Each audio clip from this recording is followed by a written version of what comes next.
Ini sesuatu yang menyakitkan, memilukan, bahkan nelangsa. Ketika sesuatu ini sudah terjadi, maka kita tidak bisa berbuat apa-apa. Ini harus disadarkan bahwa mencari pekerjaan itu memang tidak mudah, bahkan di luar negeri sekalipun.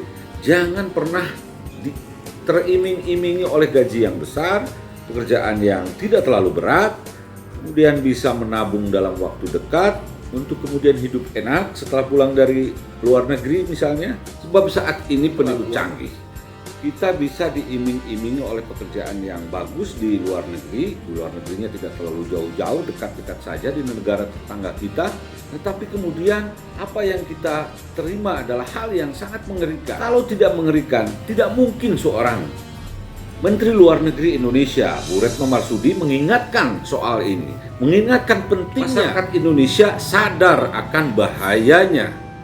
Coba kita lihat. Misalnya saya nih ya, ada orang yang menelpon saya, mengatakan, kamu mau kerja toh? Aku harus tes nggak? Nggak. Backgroundnya apa aja. Tapi pokoknya nanti kamu akan di bagian keuangan, kamu akan mendapat gaji, biasanya janjinya itu antara 1.000-1.500.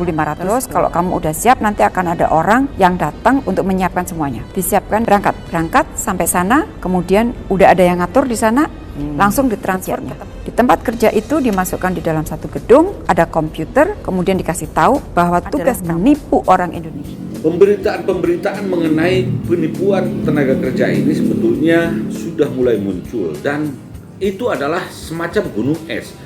Pemberitaan yang diberitakan adalah 1, 2 orang, 3 orang, 4 orang, tetapi sebetulnya banyak terjadi di bawahnya. Coba kita renungkan apa yang terjadi.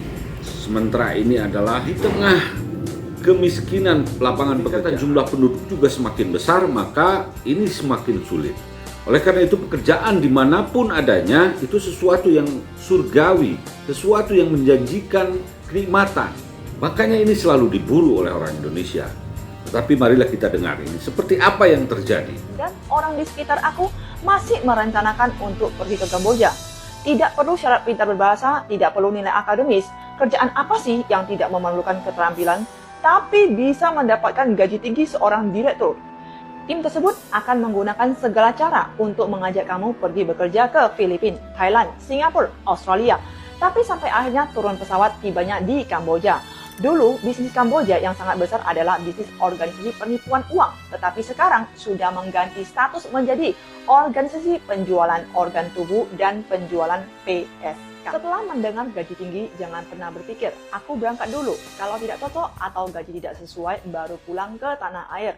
Karena setelah terbang ke sana, rata-rata sudah tidak bisa pulang lagi ke tanah air. Tempat kerja, tempat tinggal, semua ada bodyguard yang berbadan besar yang siap menembak jikalau Anda kabur. Kalau ditembak tidak mati, maka akan dipukul seperti yang sering kita tonton di televisi. Dipukul habis-habisan sampai sudah tidak berdaya, lalu mereka akan mengantarkan kamu ke rumah sakit. Sia-sia kalau kamu berpikir setelah tiba di rumah sakit maka akan tertolong dan sudah selamat dari keadaan ini. Karena orang di sana semua sudah dibayar, pihak rumah sakit, polisi, bandara, pemerintahan, mereka semua adalah... Memang orang-orang yang disebutkan oleh si ibu tadi adalah oknum kepolisian, oknum di bandara, oknum ya lain-lain oknum. Tetapi ini adalah di negeri orang.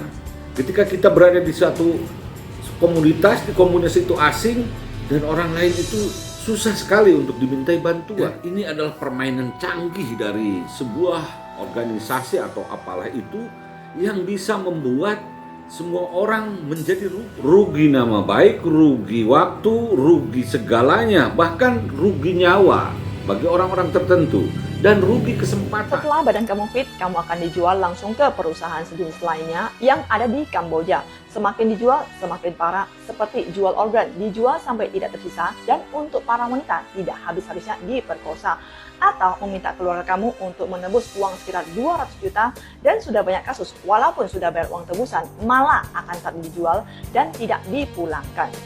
Syarat lain jika ingin bebas, kamu harus mencari pengganti posisi kamu dengan mengajak teman kamu. Jadi, siapapun yang ajak atau info ke kamu, jangan gampang percaya. Sekarang di Bandara Taiwan sudah banyak sekali polisi yang menegur sekitar puluhan orang yang berencana untuk terbang dalam sehari. Karena saat ini sudah banyak yang sudah terbang ke sana dan menghilang beberapa bulan. Bagikan info ini kepada teman-teman kalian untuk mengurangi kasus yang menakutkan ini.